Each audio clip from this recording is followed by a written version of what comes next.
I remember when I started hockey at a young age, all I ever wanted to do was play for the Sabres. I'm Dwayne Steinell, host of Two Goalies on Mike. My name is Matt, and I'm the sports director at Channel 7.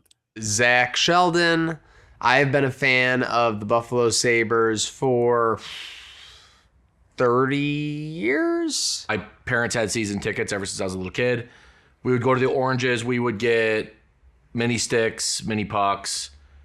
We probably saw 20, 30 games a year. Even growing up when hockey started becoming more important, my goal has never changed since I've been 7 years old, right? So I'd stay up late at night to watch games. I wouldn't miss a game. It's life or death. It's it's all in every time. I think when you look at maybe a New York City, a Chicago, even like parts in Florida, their teams are treated like a recreational product, whereas the Sabres, they're a member of the family. And it was like the LaFontaine, Hasek days. It was Rob Ray, Barnaby days. It was the Earl Bud days. It was iconic. It was an amazing time. My brother and I loved going to games. We bonded over hockey. You know what I mean? We would obsess over hockey, collect cards. Going to games for me was like something to look forward to every day at school or whenever they played at school. Started with my cousin who played hockey. Started following the Sabres because of him, and then I graduated. Getting my first hockey card.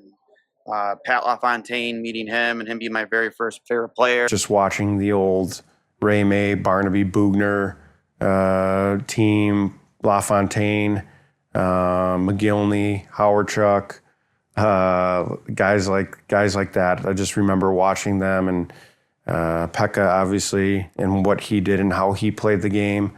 That was more so, for me, watching them. And then I remember being at the Nike base in Hamburg, and Rob Ray was there, and getting to meet Rob Ray in the rink was something that has stuck with me forever on TV. It'd be getting your homework done right off the bat so that you could watch the Sabres game.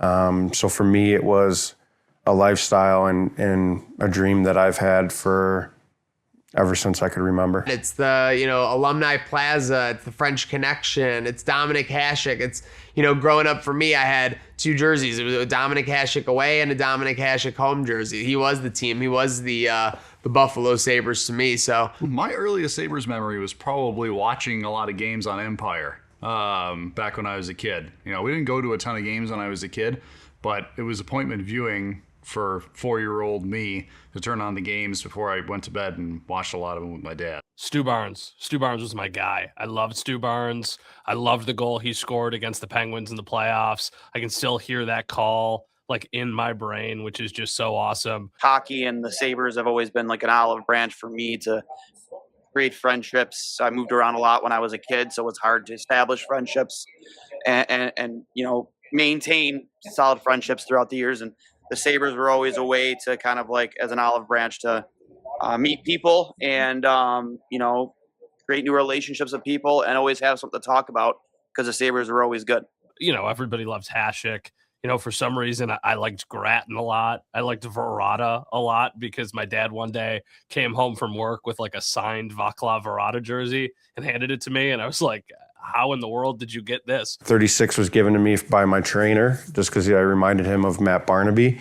But if I was able to wear 27, which I couldn't at the time because we had Teppo and then I think Morrison, maybe someone else wore it. But 27 was my favorite number because of Mike Pekka. Everybody was a Sabres fan when I was growing up. The Sabres were the it team. The Sabres were the hot team. The Sabres were the team that went to the playoffs, and they were the team that went on playoff runs. So growing up, I remember the Sabres more fondly than I remember the Bills because those years were unbelievable. 05-06 years were college years for me. It was a crazy time. I was like the same age as those guys. We'd go to the bar. We'd see them at the bar. Like I remember seeing Peters and Roy at the bar all the time. I remember I actually went to the season opener of the 05-06 season against the Islanders, and nobody knew what to expect. Nobody knew if the Sabres were going to be good. So that was cool for sure. I used to go to kind of a lot of games. I was very fortunate. My neighbor had season tickets, and whenever they had an extra seat, they would usually bring me. It was in section 110, ends they shoot twice, kind of like in the 20 row range. So it was like a really cool vantage point to see Sabres games, which was awesome. They were never out of a game. They never gave up. You know, they reminded me a little bit of a much more skilled version of like the 96-97 team, hardest working team in hockey. I was in 8th grade for 05-06 and 9th grade for 06-07, which is like peak being a sports fan. So that was absolutely incredible. It was really such a fan-crazed time for Buffalo. Everybody was into the Sabres. I always say, like, you couldn't find a jersey. You couldn't find any memorabilia. It was impossible. Danny Briere was unreal. Tony Ludman and Teppo Numminen were so good. That 05-06 team, that was just so stacked. They were so good. Experiencing and like being really into it was during 06-07. I think that's when it really started coming along. I was in middle school at the time. And I finally really got into the Sabres after 05-06, right? We had a lot of good energy going into 06-07. And I remember I went out and I bought a white Palmanville Slug jersey that summer when they first came out, and wore that thing to school pretty much once a week.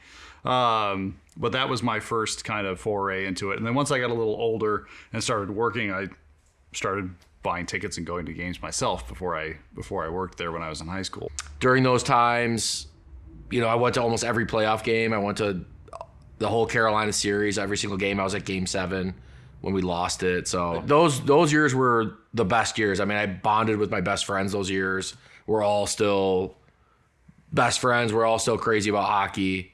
So those years were unbelievable. But yeah, I mean, so many memories of the Sabres growing up, playing pickup sticks and, knee hockey and pond hockey and street hockey and real hockey and just, as much hockey as humanly possible. You could be down 2-3 goals in the third period. You just knew they were coming back, whether it was Tim Conley, Drury, Briere, JP Dumont.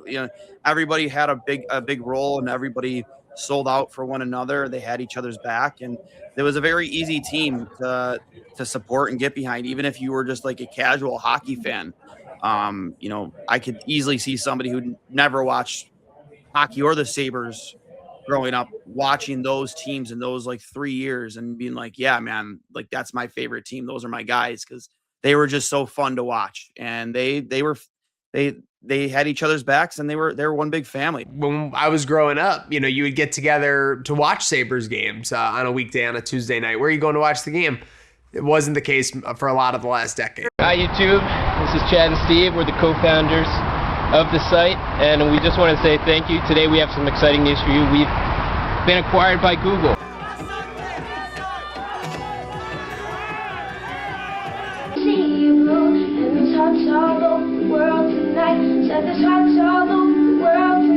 You really ripped the heart out of the team, at least from an offensive standpoint, when you lost Drury and Briere both in the same day. You can't really find a hockey team that recovers when you lose both, not just one captain, but two captains, all in a matter of hours. No trips to the plaza. So it's funny because when they announced that they were going to do these parties at Canal Side, I know some people were nostalgic and they were like, oh, I wish it was in the plaza like the good old days. I don't remember going to the plaza. I never did. I went to a couple playoff games, but I never went to the plaza to watch a game. The series against the Flyers, I was a sophomore in college, and I remember Miller made a save on Briere with a few minutes left in the third period. And there was a standing ovation after he made the save during the entire TV timeout afterwards. And I thought that was always like really impressive. But those teams were still to an extent fun to watch. I mean, Derek Roy, Max was still there, Vanek, you still had Miller. It was unfortunate that, in that very short run that we had all of those guys together as a group, that they couldn't get it done. Jay McKee, clean your cuts. But I thought they did an admirable job for a year or two of trying to carry that torch. But at the end of the day, you just can't replace guys like Drury and Briere. I was actually in California at that time. I lived in LA, and I'd be like the only guy at the bar watching games So I'd go to a bar where they sold beer cheap. I'd basically sit there by myself, beg them to put on, if they had NHL, like beg them to put the Sabres game on and sit there and watch it by myself. You miss out on a lot of like the community of it. The best part about Buffalo sports for me is the community of it, but there is that like, well, no matter what anybody says, like I don't miss a game. If I'm in LA, if I'm in Buffalo, it doesn't matter to me. Like I'm still going to watch the game. And that makes it a little bit more, I don't know, it makes it a little bit more fun, and it gives you a little bit more to talk about when times are good. It's easy when everybody's watching it when times are good, but when times are bad, who's watching it when they're either alone or they suck or whatever? Like it makes a big difference. For me, like I was nervous pretty much every single game I've played, but I took it upon myself as me being the local kid that's putting on this jersey. So no matter what I have to do, I will do it for my team and my city. And ultimately, sometimes it hurt me, right? So, blocking shots with my hands and breaking. No one can say you didn't leave it all out there. That's for sure. Yeah. So that's something that I took really, a lot of pride in wearing that jersey. Injuries and stuff like that were, played a part of it too, right? I would do anything for that team. And then ultimately, I never really wanted to try to play anywhere else because I knew that this was the best place that I could be. I don't want you to miss him too much. So, oh no. What? He is the Iron Man. Please welcome Robert Downey Jr. But you love to party. I mean, what's not to love? Well, I think when Lindy Ruff was here, he was such an icon, and he still is. He won so much, and he did so much for the city. But you're still upset about it. You're a fan. You're, Lindy has resonated with the Sabres and Buffalo for such a long time. If you look back at his games played, he's either played or coached in, I don't know, like thousands of games for the Sabres. That it was hard to see him go, but what I remember when he got fired was that it did seem like it was time. I mean, we were still pretty early in the drought, but it did seem like it was time to try something new, especially because the buzzword at that time or the real like buzz was, how do you relate to young players? And people said he couldn't relate to young players well. So it was like, okay, we're getting Eichel, we're getting like younger players. We let him go. That felt okay. Watching him succeed with the Devils and the Stars was brutal. It was really tough to watch, but I was happy for him. And when we hired him back, I was a little bit suspicious. I was a little bit skeptical because I just didn't know where he was at. Like, I didn't know like how well he was. I didn't know if it was one of those things where we just wanted to hire somebody to appease the fans because we all know him, like a celebrity hire or a guy that we all know. And was that going to be a drop in the bucket? But I mean, what can you say? He's done a phenomenal job. I mean, pretty much every part of his career has been a success. I mean, he's won so many games and he's such a great coach that I don't think there was a time, this first time around, I was like, I don't ever want to see him go. And I'm already kind of back at that stage now. And I want to say that, I don't know the exact number, but he's like, as much a part of this franchise as RJ or any of you, name the alumni, name the former greats that have played for the team. He's just as much of a staple of this franchise as all of them. And, it sucked to see him go. I remember the thank you Lindy signs all on the fence surrounding the now Harbor Center. The fans still embraced him. They loved him. And I was happy to see, just like everybody else, to see him come back. It's just unfortunate that we had to wait as long as we did to get him back and to finally break this playoff drought. What's funny is I didn't really decide to do this. It sounds weird. It kind of fell into place I worked at Channel 7 and I was in news. So I was doing like general assignment news stuff, but they needed somebody to start helping with the sports department. And I love sports. I was a huge sports fan. So I was like, oh, for sure. Yes, I'll do that.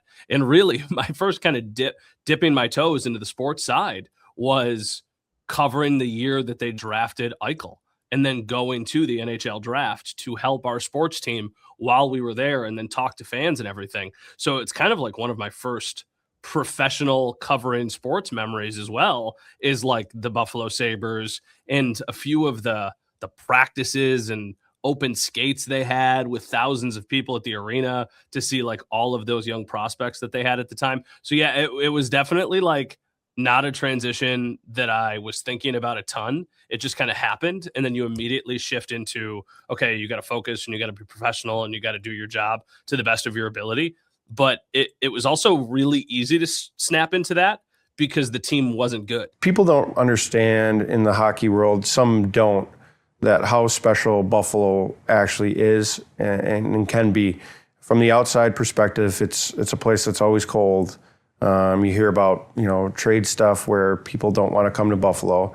But when people do come to Buffalo, they understand it and don't want to leave. It was weird because throughout the whole drought period, I still remained hopeful because I feel like this team did try everything. They tried drafting early. They tried bringing in big UFAs and all of those things I was excited about. They tried having a huge top line. They tried being more balanced. Not so much rooting for them. It's just, where the Sabres need to finish to get that player that we need to get, Eichel or McDavid. So Arizona scores, do you cheer? Quietly.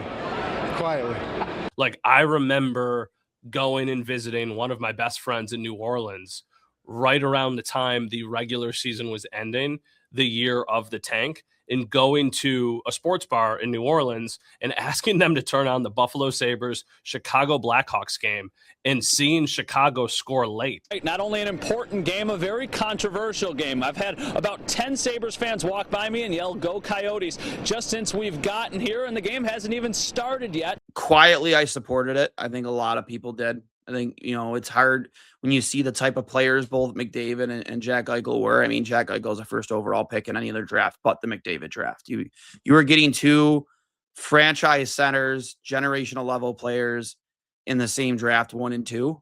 But I wasn't loud and obnoxious about it like some fans were.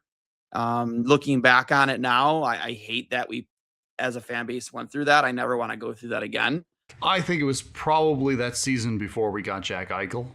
I think that was probably the real kind of turning point where, people were getting very happy about us losing games toward the end of the season, so we got a better draft pick in the lottery at that point. That's probably when it was, sort of reality that, okay, things aren't great right now, but if we're doing this to try and make ourselves better in the long run, then okay, let's see where this goes. I was obsessed with the Sabres and Eichel and McDavid during that time period. I remember the game where we clinched the bottom draft pick, the top draft pick. I remember that, and I remember that almost being like a playoff game to me, or winning something to me, the fact that we lost that game and being like, we are set because we have this guy. Because the model back then was like, you had to have Patrick Kane or you had to have Sidney Crosby. You had to have like these top tier centers to carry you through because you can't trade for him, you can't buy him, you can't find him. So I was like, okay, we got our guy, we're just going to build around him. I was obsessed with him. Like I almost named my son Jack. I was like that obsessed with him. It was great because it added this other element to it, this like prospect element to it, which was like, it was so fun to watch him in prospect camp. It was so fun to watch him his rookie year and just say like you were there for that year. And then to see him evolve into the player that he was even up until we traded him. I think it made me realize it was worse than I thought is actually what I would take out of that, of being like, wow, it seems so helpless. And it feels like these guys have so far to go. And I remember during Eichel's rookie season, there were little moments along the way that you're like, okay, maybe these guys are going to figure it out. But I remember kind of being a little bit closer covering the team and being like, man, this like tank stuff, like it's crazy the impact that this had on this team, this roster, and everything that happened moving forward. It was easy to be like, oh, just lose and get a better draft pick and guarantee yourself Connor McDavid or Jack Eichel. But then once I got closer to it and covering the team, I was like, yeah, there's some like really deep wounds here, and I don't know if this is going to work out anytime soon. And it didn't. There's a mistake. Moonlight, you guys won Best Picture.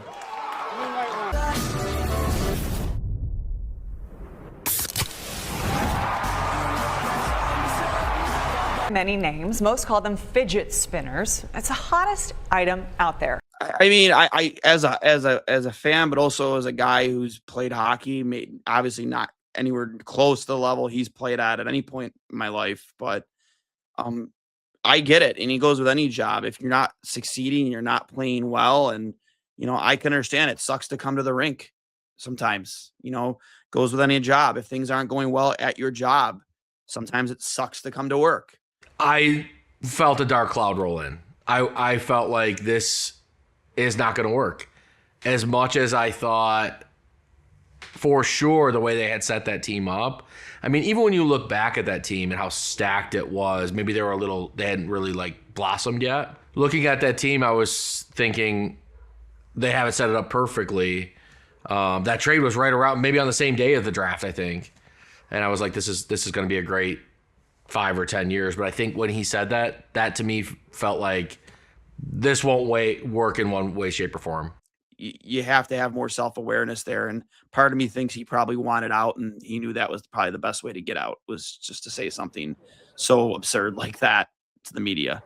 Was just doing an interview the other day, and I said, if I wasn't working for the team, I still would be buying tickets and going to the hockey games, but now I just get a nice seat to watch a game, and they pay me to be there and do what I like to do. So it's pretty good. So when I first started, I used to wear those incredibly bright blue and yellow suits.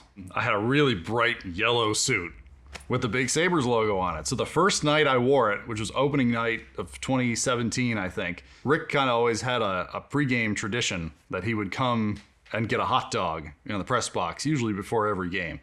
And I came off the elevator just pretty much as it was hot dog time for RJ. He looks me up and down. He goes, "What the fuck are you? A canary?" That was my first run-in with RJ. Now, I've spoken to him a few times after the fact, but that was kind of RJ, and he wasn't loud about it. He's very he was a straight shooter.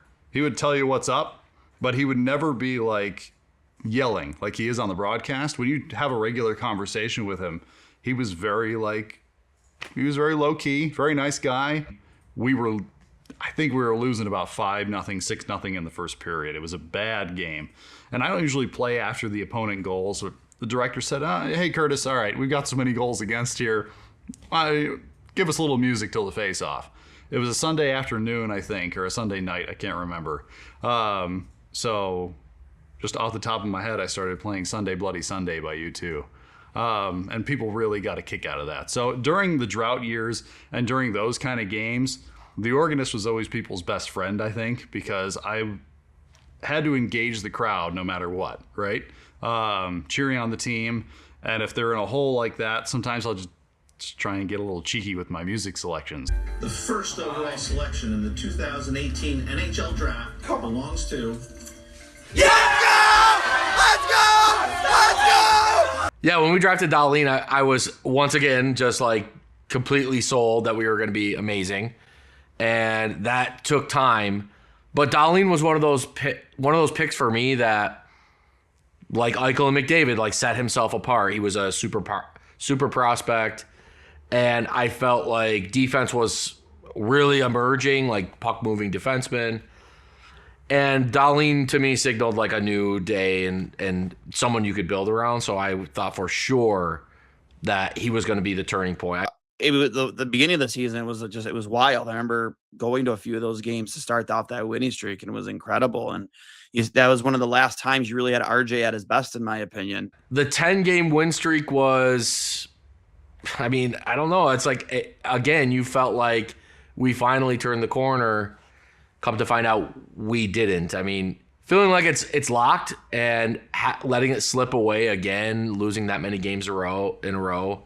watching another collapse was just devastating. I mean, it was horrible to watch. And I remember for a very brief time, like, it was starting to look like it was looking now. Like, people were starting to wear Sabres gear again. Skinner scored that goal in overtime against the Sharks, I think it was. That was the loudest I'd ever heard the building. I mean, it was really, really rocking. People really thought that was going to be the year that we were going to finally get over the hump and get back. I remember the win streak very vividly because there were a couple like little milestones that happened during the win streak. This is a random one. Mike Rodak got married during the win streak, and I remember going to Rodak's wedding, and it was a little bit earlier in the evening, and the Sabres were playing the Flyers at home that night. And then after the wedding had ended, a bunch of us went over to the Sabres game to watch the Sabres win. I remember the 10th game that they won against the Sharks in overtime was actually on my birthday. So I was just working, and it also happened to be my birthday. And I was like, oh my gosh, like the Sabres are really, really good.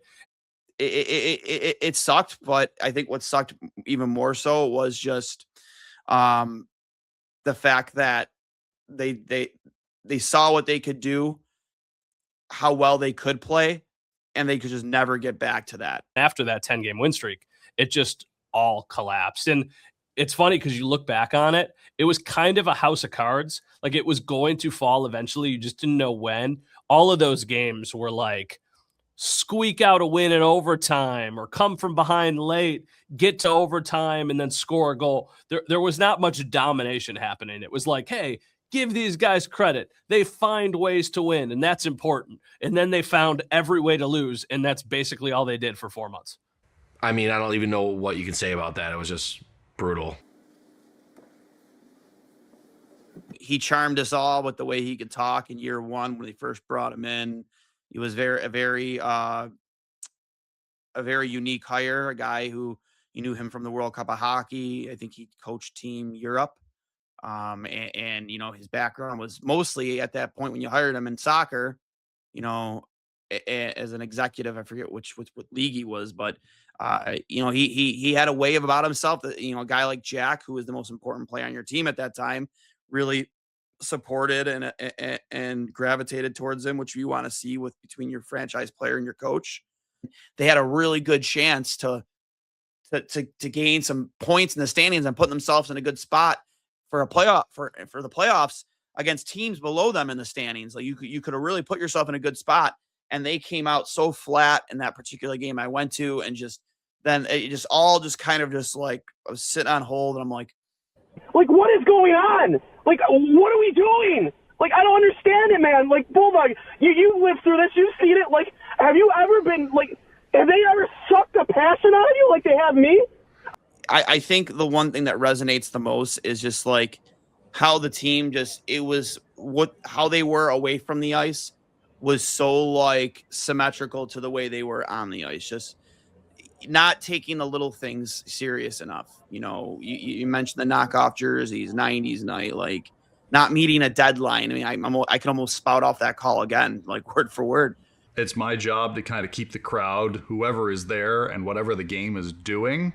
My job is to kind of keep them engaged in the game, and if they're not engaged in the game, try and get them engaged in the music or participating in the building. It was disheartening when we didn't have people in the building, at least for my job, right? Because the people helped me out a lot by suggesting songs and just participating in what I do. I just sort of acted like a fan. I had to kind of respond to my own rallies, and the purpose of having everybody there was so that it felt as normal as possible for the players. There's a couple things I remember about that. I remember working from home because of COVID and finding out that they were firing Jason Botterill. I remember them signing Taylor Hall and thinking that meant that they were going to compete for a Stanley Cup. This is how long ago it was. I was at remember the Scotch and Sirloin, which is now 7 Brew. So I was there for like my brother-in-law's birthday, and we were in the front bar, and I saw the tweet from probably like Elliot Friedman. The Buffalo Sabres are signing Taylor Hall. It was right before the season. I was like, what is happening? They're doing this? So yeah, that one was kind of crazy that happened. My low point for the drought was definitely when Eichel had his neck injury. front office said that, we're basically going to trump whatever decision that you make. And when they traded Eichel and he kind of forced his way out, to me, it was like the low point to me hit so hard because I had invested so much of my time into Eichel. Like, I had watched him when he was at BU, and I'd watched McDavid when he was in juniors. And I had spent a year watching them, basically hoping that they would lose to get one of those two players. And watched him grow and become a really good player, and to watch them kind of fumble that, to me, was the low point for sure. The Skinner stuff, it was just still mind blowing to me to this day. The comments he made about Jeff Skinner about scoring goals, which again is an all-time drought moment. The second year was definitely the most unbearable. Obviously, it came with a 18-game losing streak. He got fired after 14. The 18-game losing streak was low, but it really didn't hurt that bad because, like you said, I was numb at that point. Like, I had less of my heart invested in it. To watch them lose 18 games was almost like you were watching paint dry or you were watching a bad movie or something. Every season is different, right? So you have a team that can win. You have the Jets who won the President's Trophy last year and who aren't doing very good this year. It's enjoy the time. And I think now with YouTube and everything, people have gone and watched to see what it's like. For me, it's not like, it's like, hey, I can tell them anything I want to, but until they experience it, then they'll be like, hey, Coach Pat, or hey, Pat, this is what you were talking about. Or it's cool to see what it's like when the Sabres are doing so well and in the playoffs. And it's not even only the 15, 16, 17-year-olds, it's the actual players. Like, to be able to be a part of this city when something like this is going on is an experience that is very special. And until you get a taste of it, you kind of don't really understand it. That losing streak last year in December that ended a couple days before Christmas, that was miserable. That was the low point to me of the drought. Even though it ended a year later, I just think that it felt like Lindy was in over his head. It felt like there was no end in sight. The palm tree press conference happens right in the middle of that, and then they just kind of became a laughingstock for a while. So at that point, I started to feel bad for Lindy. I didn't feel bad for really anybody else, but it felt bad for Lindy because I was like, man, like, this guy was clearly trying to come back and give this city something that so many people have wanted for so long, and it just doesn't feel like it's going to happen.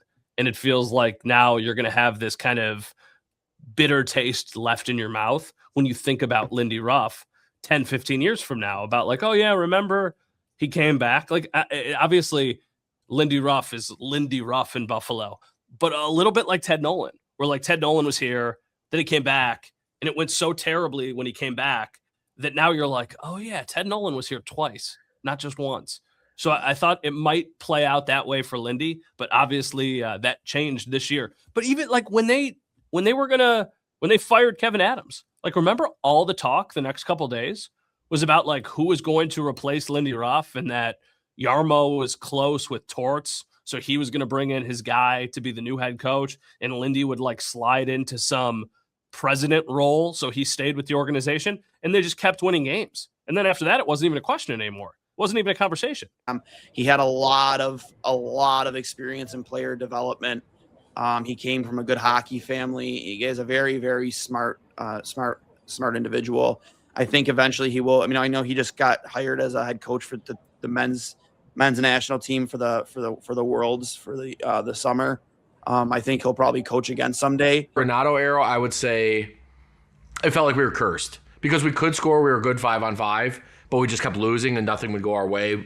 We would miss the playoffs by, we missed it by like 2 points one year, maybe twice. So that just felt like we were cursed because we knew we were good. We had superstar players. And again, a guy who, you could look at Tage Thompson and look at Don Granato. Is like, yeah, he helped turn that guy's career around. He moved him to a position that he belonged in, where he was more or less playing out of position, to start.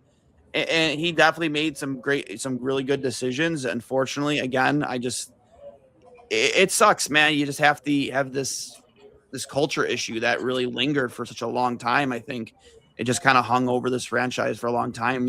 Going back to Lucic running Miller, just not really able to get that chemistry and that family like locker room that you have currently now with this team. And it took a long time to get there. Kevin Adams thing to me like is the most unbelievable thing.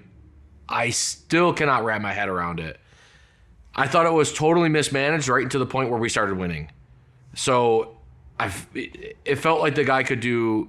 It felt like he was good with contracts. Like he had the right. Like even Tage right now is on a very team friendly contract, but it was still like nothing would go our way.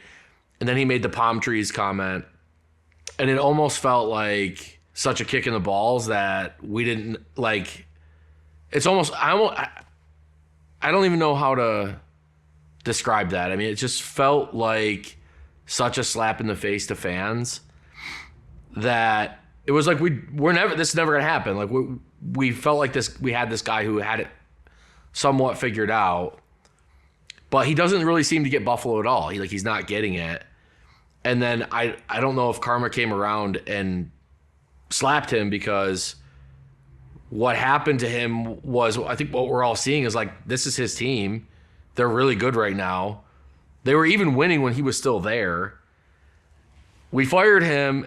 What does that mean? Like, were his vibes that bad that he held us back? Was he such a monster to be around that we couldn't find our way, and then all of a sudden we could all breathe again, and then all of a sudden we could all score and we could all win again? I don't know. I have no idea. I don't think anybody knows how to describe how we're winning right now or what the Kevin Adams era means. It's too early. I mean, it just doesn't make any sense. I believe this team feeds off this fan base on some nights with how we support them. And as long as you keep playing like that, even if you don't win every single night, the fans will show up and we will support you. We'll have your back. There's so many times where you thought it was like close to over, whether it was 2018, 2019, whether it was 22, 23, that you just kind of remember the struggle of it all. And it was like they gave way too many people way too much responsibility way too early on with Eichel and Reinhart and Evander Kane and Ryan O'Reilly. They didn't have like enough true leadership there. The locker room was being run by these young kids who were entitled and felt like they, already knew what success looked like. It was just like really, really messy.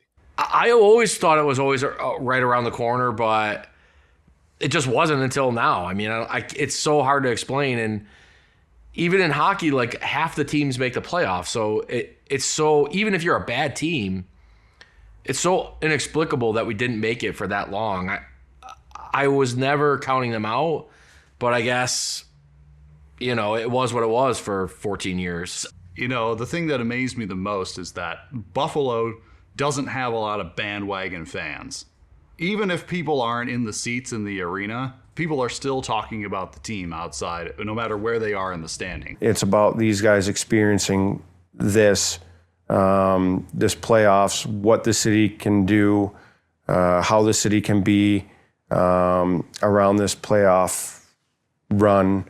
The atmosphere is amazing, and I'm just really, really happy about this team being able to experience it. So it's been 22 years since I've been drafted in 2004, and it's a lifestyle that I've lived for not only 22 years, but my whole life, of being a fan and loving and getting behind a team that I can relate to. The team relates to Buffalo. We're a small city. We have the Bills, we have the Sabres as two major, sports teams. The Bandits have done well, but being able to be a fan, able to actually play for the team, and then now being a fan again, for me, it's really hard to explain the difference. It's just, for me, it's my lifestyle. It's what I love, It's what's embedded in me. To be a part of it on both fan and player side is something I think very special that not a lot of people can say that they've had the opportunity to have. The way they did it was very interesting because they started out the year 11-14 or something like that, right? So, don't count your chickens before they're hatched. It's one game, right? And then they went on this incredible streak, and, to be there in the building for all these wins and to see the crowd react the way they did was, really reinvigorating. A full circle moment for Lindy to come back, and I think they said this is the third most, jump in points from last year being at 79 to now 102 plus. I think this team is the deepest team we've had in 14 years. Notice a couple games with the team the past couple years where maybe certain guys have been taken advantage of in, Darlene getting ran or Thompson or something like that. And now you notice a difference from this year's team where it could be anybody that, is a borderline hit and you have to deal with everyone else, which is a pain in the butt to play against, but very fun to watch. I don't know how they broke the drought. I really don't. It's a dedication to one another. I don't mean to be overly, simp about it, but, they've just better fundamentals, better passing. There's been great stretches of solid goaltending that have definitely been missing in years past, but it seems like it's a belief in one another, and that leads to the passing, which is zone exits, which is, moving the puck into the zone for scoring position. They're just doing a little bit of everything, and then you have Lindy Ruff just stirring the whole pot, making it all go. It reminds me a lot of the Bills. Like when the Bills were bad, fans hated them, right? And then it became this love affair where the Bills fans and the Bills can't get enough of each other. But really the Sabres PR, their admin, their marketing, could not do anything right for a long time. People complained about their food. People complained about their prices. People complained about their play. People complained about everything. Why it clicked this year, I have no idea. I mean, their marketing was awesome. The wagon thing is awesome. The beer sabers are awesome. The food is awesome. The vibe is awesome. I have no idea why that is. It's almost the exact same team as last year. There's not a bunch of changes. Their superstars are still their superstars. Their coach is still their coach. So I guess when it's your turn, it's just your turn. This team has always been talented, but they didn't know and believe that they were capable of winning. Once they figured out that they were good enough and were able to win hockey games, then it just completely took off. This team, this roster has been talented enough to go to the playoffs for years, but this year something clicked. And now for the Sabres, the hope is that now you have this winning mentality for years and years and years and years. They're so incredibly Darlene is so good. Samuelson's playing out of his mind. They have all these dogs up and down the lineup. Josh Doan is great. Zach Benson is great. Tage is unbelievable. So they've got so much talent. It was bound to happen eventually. And now they just believe that they're good and that they should win every night. And most nights they have won. I had dinner with Harry Neal one night, and I remember him telling me, when you win, even the hot dogs taste better. And I think that's what we're seeing right now.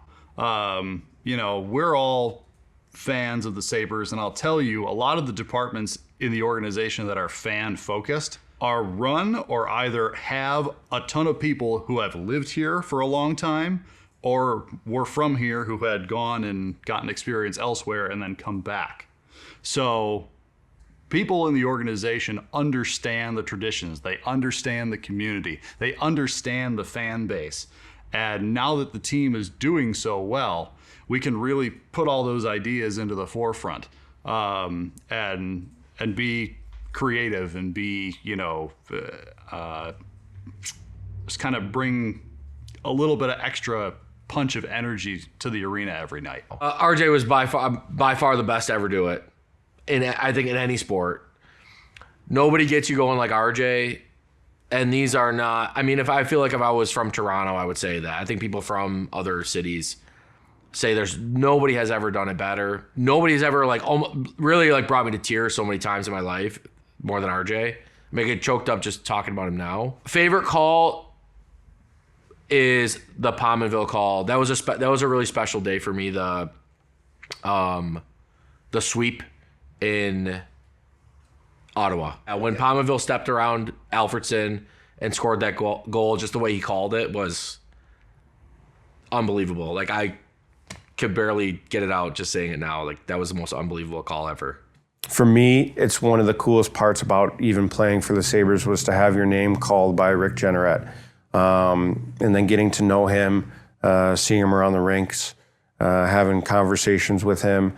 He was a special dude, on top of being, in my opinion, the best announcer to ever live. To hear your name being able to get called or said by someone as legendary as RJ, especially in the Buffalo community, is one of, if not the coolest thing about playing for the Sabres. I'll be in the mix with all the fans. Let's just say that. I'll be in the mix. I'm looking forward to being at playoff games. I'm looking forward to being a part of the atmosphere.